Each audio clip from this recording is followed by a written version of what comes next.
बच्चों, चलिए प्रश्न को पढ़ते हैं। संयोजकता बंध सिद्धांत के अनुसार निम्न उपसय संयोजन स्पीशीज की बंध की प्रकृति बताइए। Fe(F6-3) Fe(F6-3) एक जटिल संकुल है। संकुल यौगिक के अंदर हमें इसके बंध की प्रकृति बतानी है। सबसे पहले हम लिखेंगे मुख्य अवधारणा। और मुख्य अवधारणा में हम लिखेंगे वीबीटी के अनुसार। वीबीटी एक सिद्धांत है। वीबीटी के आधार पर बंध की प्रकृति।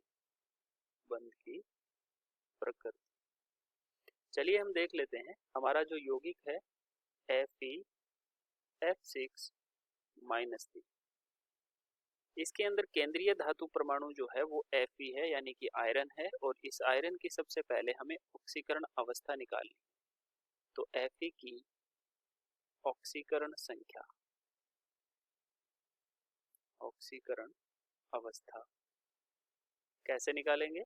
हम Fe को x मान लेंगे प्लस 6 गुणा F के ऊपर -1 आवेश होता है बराबर में कुल आवेश जो है संकुल पर वो बराबर में रखेंगे। और यहाँ से हमारे पास x का मान आता है +3। इसका मतलब है कि इस यौगिक में Fe+3 के रूप में विद्यमान है, जिसका जो विन्यास है वो आर्गन 4s0 और 3d5 हो जाता है।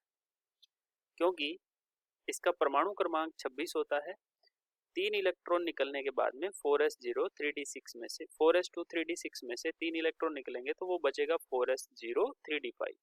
अब हम इसके इलेक्ट्रॉनों को विन्यासित करते हैं और इलेक्ट्रॉनों को भराव करते समय हमें कुछ इस तरीके से कक्षकों का निर्माण करना पड़ता है। और कक्षकों के अंदर हम इलेक्ट्रॉनों का भराव करते हैं। ये हमारा 3D कक्षक है, ये 4s है और ये 4p है। 3D के अंदर कुल 5 इलेक्ट्रॉन हैं जो कि इस तरीके से एक एक करके भरे जाते हैं। अब जो आने वाली लिगेंड है उसका हमें पता लगाना होता है कि जो जुड़ने वाली लिगेंड है वो कौन सी है। F- लिगेंड है जो दुर्बल क्षेत्र लिगेंड है। दुर्बल क्षेत्र लिगेंड। और जहां जहां दुर्बल क्षेत्र लिगेंड आकर के जुड़ती है वहां पर इलेक्ट्रॉनों का युग्मन नहीं होता। कक्षकों में इलेक्ट्रॉन का युग्मन नहीं कर पाती है ये दुर्बल क्षेत्र लिगेंड। जब ये दुर्बल क्षेत्र लिगेंड नहीं कर पाती हैं, युग्मन नहीं करती हैं इलेक्ट्रॉनों का, तो संकरित कक्षकों का निर्माण जब होता है तो वो किस तरीके से होता है हम देख लेते हैं। ठीक है ना। संकरित कक्षक का मतलब जब F जो है F- आकर के जुड़ जाती है तो उसके बाद के कक्षक किस तरीके से दिखते हैं।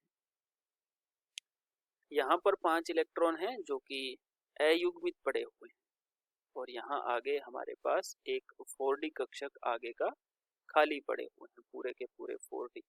ठीक है ना। अब आने वाले जो फ्लोरीन है ना, F6 जो लिगेंड है वो एक तो यहाँ आकर के बंद बना लेंगे, एक यहाँ आएंगी। इस तरीके से कितनी लिगेंड जुड़ रही है? 6 लिगेंड जुड़ रही हैं। तो 6 की 6 आकर के इस तरीके से अपने संकरित कक्षक बनाएंगी, संकरण करेंगी और यहाँ पर बंद बना लेगी। तो बंद संकरण में भाग लेने वाले कक्षक कौन कौन से हैं? एक S है, 3p है और 2d हैं बाह्यतम कोश के, है ना। तो यहाँ पर जो आकृति होगी sp3d2 के अंदर वो अष्टफल की आकृति होती है। और यहाँ पर इस यौगिक में चूंकि बाहर के D कक्षक काम में आ रहे हैं, यानी कि 4D कक्षक काम में आ रहे हैं, इसलिए ये बाह्य चक्रण संकुल है। बाह्य चक्रण संकुल कहलाता है। इसके अंदर अयुग्मित इलेक्ट्रॉन भी हैं, 5 अयुग्मित इलेक्ट्रॉन है।